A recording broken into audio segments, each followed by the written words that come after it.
So this is working with DBAs in a DevOps world. First, a little bit about me. As the wonderful Alice just said, my name is Silvia Botros. You might know me on Twitter as DB Smasher. I've been working with a company called Sendgrid for nearly 6 years now, and I accidentally became a DBA. I started off right out of college in a now mostly unknown, long-forgotten CDN in New York City. When I first started there, I was put in charge of a Django set of code. It was part UI, part backend code, part the in-house on-call system, which was interesting. At some point, the code that talked to the database for the billing aggregation started taking slower and slower and slower, and there was nobody in charge of the database. They just thought it would work. And next thing you know, since I was the one who owned the code, I had to go figure out what's wrong with the database. 2 days later, I'm swimming in my SQL documentation, and the rest, as you all know, it's history. If you haven't heard of Sendgrid, we are an email infrastructure provider. We basically are a middleman for companies that want to communicate with their customers through email, but don't want to have to deal with all the details of, spam boxes, whitelists, blacklists, spam lists. So we do all this stuff for them. I didn't know that was a business before I joined Sendgrid either. So if you want to know a little bit about what kind of scale that entails, I have some stats for you. More than 55,000 paying customers in over 100 countries so far. 1 trillion emails processed and counting. 50% of the world's unique email addresses have received email from Sendgrid only within the last 12 months. These are just a few of the customers that we have. I'm sure you've used at least one, if not all of those. All of their email flows through Sendgrid's architecture. But first, let's talk about DevOps. Some people will say that's, is it containers? Is it configuration management? That went on for a while. Is it orchestration? Is it the orchestration of containers? Is it even NoSQL? There's been a lot of debate over what DevOps is, but according to a very trusted source on the internet, called Wikipedia, it is defined as unifying operations and engineering under one umbrella, which really sounds like just a lot of meetings with a lot of people in the room. But, of course, when they sit in the room, they're going to talk, and everything is going to be like this. There's going to be rainbows and, green grass everywhere. So that's one definition for DevOps. But let me tell you a little story that I'm sure a lot of people in the room have heard before. Product comes to the engineering team. They want a new feature. Engineering listens to the requirements, and they decide this is, not a small change, not a one-day task. So they decide to make some stories, because we don't like to call them tickets anymore. We like to call them stories now. They make a bunch of stories. They put them in their favorite agile bug tracker. They assign points. The really cool shops at this stage start playing poker. Some code gets written. It gets put in, people on their dev laptops. They start testing things. If they're really fancy, there's some environment that maybe looks like production, sort of. The QA engineer, clicks some things. Yeah, sure, it's good. We deploy. It goes to production and profit. Or is it? This is where you find yourself in like a year or so. At first, it happens maybe once every few deploys. We make a deploy and, something breaks. And we're like, OK, that was a fluke. We didn't test this particular code path. It'll be fine next time. But then it starts happening more often. And next thing you know, your deploys are not, a cause for celebration. They're a cause for fear. People are now scared to deploy things. And God forbid if your new release involves a change to the database, because nobody wants to touch that thing.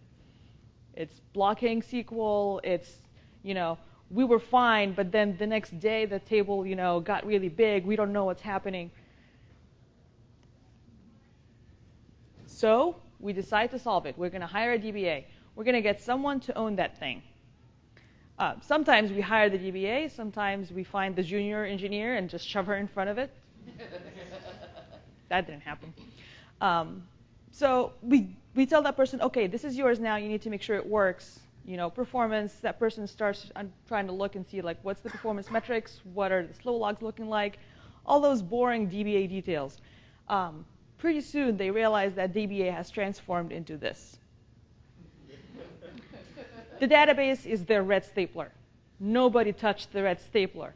What queries are you running? No, that's too slow. You need to change that. The DBA is now, going around the office, literally telling people to please stop what you're doing. This query is terrible. You need to take down this feature you just deployed yesterday. I don't care if it's in your retro. How is your Narnia now? The DBA is really ruining your whole DevOps, jive now. Some will be like, well, but we tested the code. The code worked. It's got to be the database. It's still the database problem. But then, slow down a second. What did you test? Did you test with 1 user, 10 users, 100 users? How many users do you actually have in production? How much load testing did you do? How much did you change your load testing? Did you load test individual components of this thing that you just built? Or did you load test end-to-end? Did you do any load testing at all? Because I know sometimes that doesn't even happen. Do you know what's the maximum throughput your system can handle before things start going sideways? Does that number change depending on some other variation of your market fit? Did you have any presumption when you were doing these tests?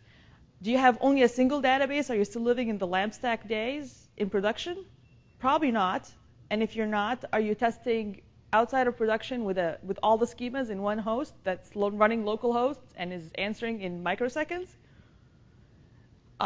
What about your latencies? Are you making the presumption that your calls are going to come back within a certain time? Do you even know what that certain time frame is for your client calls? What if those calls to the database take twice as long, 10 times as long? What if they don't come back?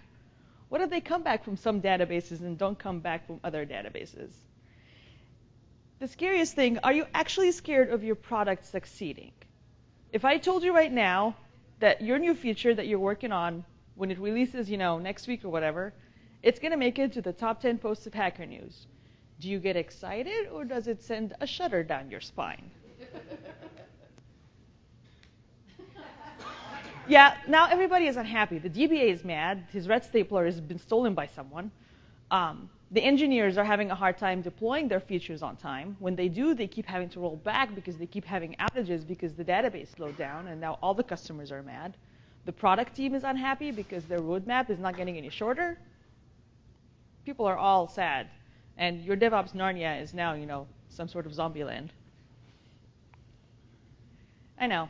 It's sounding like a really bad story, and I know we've all been there before.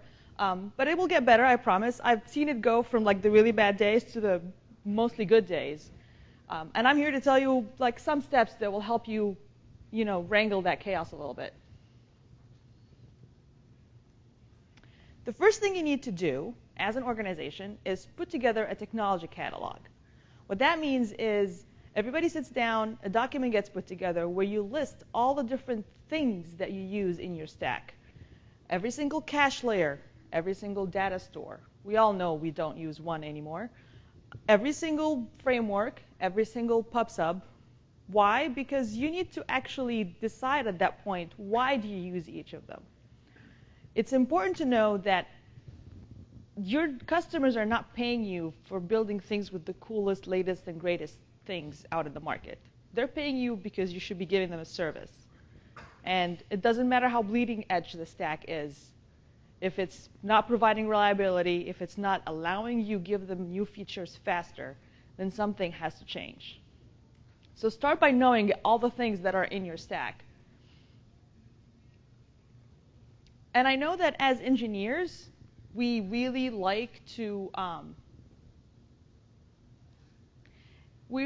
use new things. There's always this pushback of no, but we can't just use MySQL. It's I don't know, 20 years old or something like that. old or, quote unquote boring does not mean it's not challenging. You can build large systems of scale with technology that's been around for a very long time and still do impressive engineering work with that. Just don't beat that guy. We all want to have the new shiny toy, but the business does not care. The business, they don't even know any of these things that are in there. If you start telling them, yeah, well, we're using this brand new data store, and so when these things happen or when traffic hits that threshold, things start breaking. They just want predictability. They want to be able to say, these are our customers, these are our uptime numbers, and that translates into these certain predictions that we have to make as a business. Now, when I say put together a technology catalog, I am not suggesting that you have to use the one thing for everything. Like, I'm not saying everything has to be in MySQL. Just make sure you know why you're making a change. There needs to be also, orthogonal to the technology catalog, a process of when you need to add something new to your stack, and a vetting process of why you're doing that.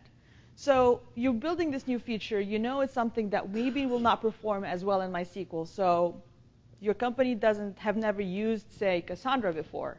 But it's something that needs, buckets or needs a way to tombstone things. What do? You need to have a process that will explain and basically sell to the rest of your org why you need to introduce this new thing to the stack. And most importantly, when you do this, as your company grows, you have to be very aware that the cost of adding new things to your stack is not only the cost of writing code. There's tooling. There's metrics. There's observability, which Amy talked about earlier. Does that thing that you're adding, bring the metrics that your observability stack can actually understand? Do you have people who understand how to run this thing? Or is one person going to be on call for it 24/7? So there's things to consider when you're thinking about, adding a new tool to your stack as a growing company. Do you self-host? Are you in multiple data centers? Does this new thing have an easy way to handle multiple data centers? Even if in your cloud, if you're in multiple availability zones, can this thing talk across those boundaries? Or do you have to build your own way to get your data across in multiple places? What kind of data is going to go in this thing? The context of what you're building can strongly drive how conservative or ambitious you can be with the stack that you're building. Draw a line between this data and your monthly invoices. If what you're doing is, say, a new billing system because the old system that has the stats for billing is too slow and the queries take too long, and you're like, now we need to restructure how we store our billing data, you can't go tell finance, well, we're going to use this latest Mongo release, but it's going to be available all the time. It has multiple writers, but if there's a network partition, it's going to lose 30% according to the last Jepson's test that was run. And so sometimes your billing data is going to be 30% off. And God help you if you don't even know, God help you if you don't even know, how often do you get network partitions? If that's not even a thing that you know, then you're not even going to be able to tell whether this new thing you want to introduce has the right thresholds for your tolerance for error or no. And most importantly, you have to really make the case of what I already use cannot be used for this use case. The barrier of entry for new tools in your stack needs to get higher the bigger your scale becomes. This is an important thing to remember. We never set out to build complex systems. They start off as a simple system that worked. We just needed to make some changes. And next thing you know, it became a complex system. I mean, who builds simple systems anymore? I don't think I've met anybody in the last few years who builds basically on a simple LAMP stack. And nobody say Etsy, they're not really simple LAMP stack anymore. So what you're trying to achieve here is not to eliminate chaos, not to eliminate sprawl. You will find yourself, as your feature set develops and as your scale increases, that you will have to, possibly use multiple data stores. You'll need at least one relational one and one NoSQL one. But you got to know why you're using each one of them. What you're trying to do is to control the chaos. The goal here is to make a system only as complex as it needs to be, not a single bit more. Now, we still haven't written a single line of code for this new feature we're trying to do for our product team. Before you do that, you got to write things down. You start a document, and you write in it in grueling detail, not just what you're going to build, but why you're going to build it. How does your solution solve the problem? So you have to start with a problem statement, and you have to explain this design that you're about to build for this new feature that customers are asking for. And then you have to explain all the limitations and the compromises. If a blueprint document pretends that this solution is perfect for everybody who has this problem in your architecture, then something is missing. Remember, at this point, your stakeholders are not just the product team. At this point, you're starting to build things, and there's more stakeholders than just the customers asking for it. Is it ops? Is this new feature going to involve a lot of storage? If you self-host, does it involve, advanced notice for hardware procurement? Even if you're in the cloud, does it mean a significant increase to your Amazon bill? Does your finance team need to know about that? What's the InfoSec implications? Like, what kind of data is going to be in there? Is it going to involve any data that would be considered PII in like Europe? If you build that thing now and you start acquiring customers in the Eurozone, is that going to be a problem? The security team is going to need to know this stuff in advance and, try to, as much as possible, plan ahead. Again, finance. Does this new feature represent a new and distinct revenue stream? Do they need to know that they now have to add this to their forecasts and keep track of it?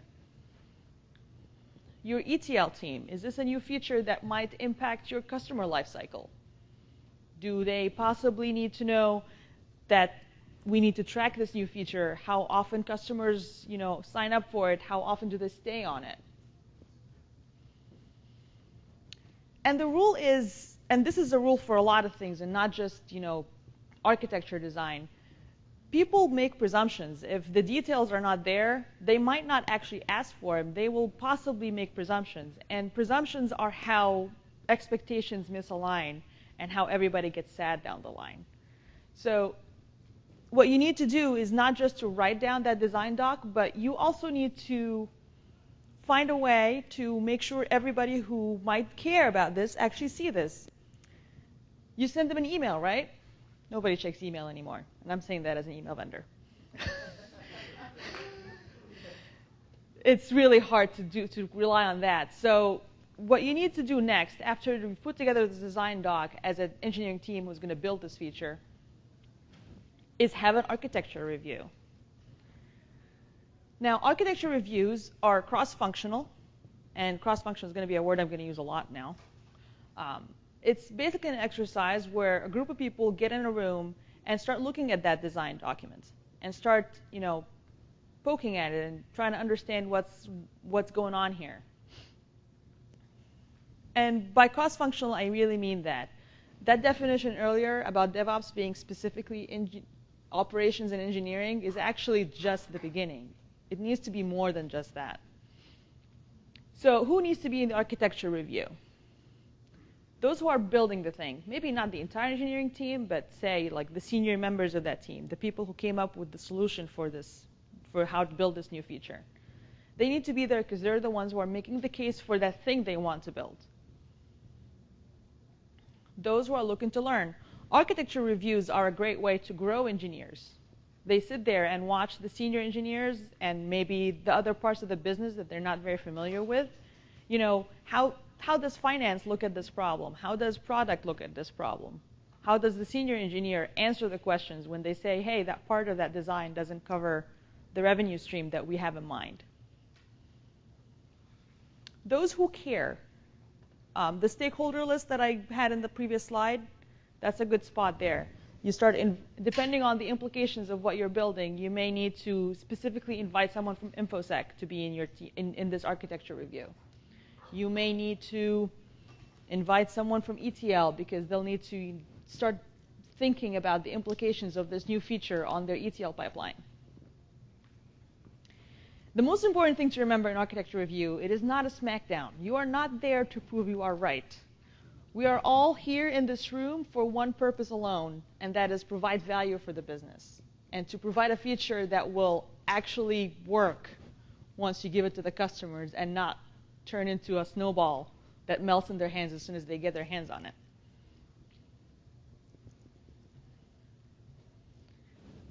This is a quote by Charity Majors, and I think it's very important.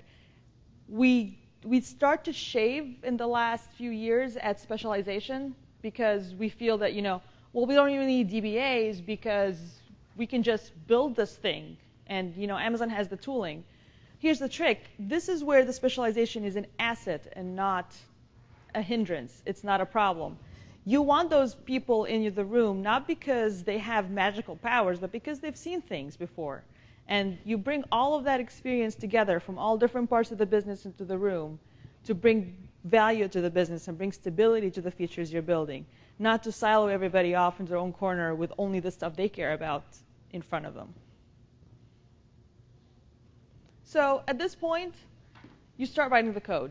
The architecture review happened. Everybody seemed, reasonably happy with the solution in mind. The limitations and the compromises that are being made are out in the open. Everybody is aware of them. And the engineering team starts writing code. We can deploy now, right? Presumptions that were made, we're pretty sure we're good. Like, we think this is going to work in production. No. After you write all the code, you still need to fire drill. Now, these things are not required for every single new feature, but this is where case by case kind of comes into play, where you need to know, like, if this is a brand new product and it's not something that is part of the core business, it's new to the company, you might want to do all the steps because you want to be careful, because at this point you have an existing customer base that's going to care whether the new thing you built is as good as the last thing you built. So you do fire drills where you write down expectations. You say, if I take out service X, I expect these parts to degrade, but these other parts to be fine. As many people as possible also collaborate on this from the technical side of the business, where the DBA look in, tell you, okay, if you take down the database, it's going to take this much time to come back. So you better be prepared that there's going to be 20-minute downtime at this point. You have the network engineers, if you are self-hosted, actually look at this. You have the other engineering teams, other services that might depend on this new thing you're building, be aware of what this fire drill is going to expect to happen. And it's documented. Everything needs to be written down. One of the biggest pitfalls in this process is design by water cooler. And published.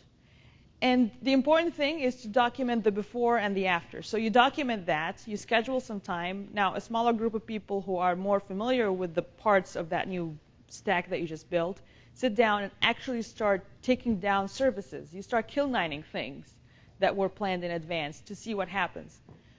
Many times I've sat through these, and even as the DBA, the expectations that I had of exactly what's going to complain when we take out certain parts don't exactly play out the same. And doesn't it feel great at that point that you found that out today, not the day after the feature release? The next thing you have to worry about is tech debt, and it sort of flows out of this last process. Shout out to Mark. This is one of my favorite tweets ever. Now, tech debt is a thing you can't eliminate. Any company that is growing at a healthy pace and has to do features, they will have to take certain shortcuts. The big difference here is that there needs to be a conscious understanding of the difference between an acceptable risk and accepting an unknown risk. You can't just, I'm just going to do this with a bash script and then forget about it. This new feature, it's basically like some telnet to a host somewhere, and it's running in a screen, and nobody has any idea where it logs to No, it doesn't log at all, actually. So the important thing about tech debt is you have to be deliberate when you incur it. And it needs to be explicitly called out in your design blueprint. And when you find out more things during the fire drill, to explicitly also call it out in like the team's backlog at least. It doesn't always have to mean you're going to slow things down, because you got to deliver features. And like I said, your business wants predictability, and that has to translate into delivery dates sometimes. But the important thing is that it's not, it's not an Easter egg that's only in someone's head, and after they leave the company, someone trips on it later. That's the kind of tech debt that's going to really destroy your plans down the line. And the important thing to know is that tech debt is not just in code. The worst tech debt I've ever seen has been in databases. They are like the rug to your tech debt fairy dust. Because, a lot of companies will say, well, we don't trust NoSQL databases. Say like this, they're new-ish. We don't want to use that. We want to use MySQL. It's known. But this particular part of the feature set, the user settings, for example, we don't want to have to do a schema migration every time someone wants to make a change. So we're just going to stick that in a JSON blob. Just shove that in there. All right. You were fine when it was like 50 customers. Fast forward a few years, this particular part of the feature set is really popular with your customers. They really like customizing things according to their own needs and whims. Now you have, I don't know, a few billion rows like those. Each of them has its own little JSON blob sitting next to it. Now everything else that is built on top of that that part of the database has screeched to a halt. Because, now every query you're doing is sifting through a JSON blob of like, I don't know, a few megs.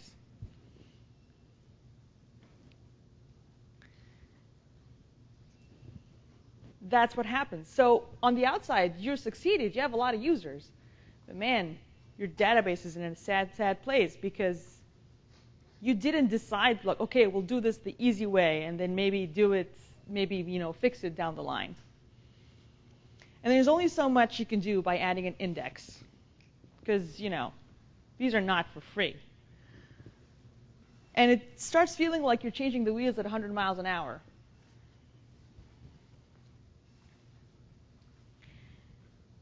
Now, you can say that, hey, but we're in the cloud. All we have to do is, get a bigger instance. We don't even have to buy the hardware. It's all in Amazon. You can outsource the tasks. You can outsource even the parts of the tooling that control the database. But you can't outsource caring. Nobody's going to do that for you. And this is where you need everybody in the company to understand these things. Product managers are not for just new features. A very healthy organization that's growing at a healthy pace will have a product manager who is also in charge of parts with tech debt. They become aware, their engineers will tell them, these particular parts have this many quarters left or that much growth left before they have to be redone. And this is where honest communication becomes super important, because if the engineers are not telling the product managers, the roadmap meetings are being done outside of the engineering organization. Next thing you know, hey, we don't really have time to fix things. We just are being asked to build new things all the time. And everybody's unhappy because nobody's actually, instead of saying everybody is involved in the stability of the product, nobody really is, because we're not telling people. Now remember, stability is a feature. So you must make sure that your product managers understand that stability is not a sideshow. And it takes a full company to do it. Finally, this is important to know. I started this off as working with DBAs. It doesn't matter whether you have a DBA or not. You need to do all these things. Because guess what? If it's not owned by anybody, it's owned by everybody. And next thing you know, you're going to be the next accidental DBA. And that's all. Thank you.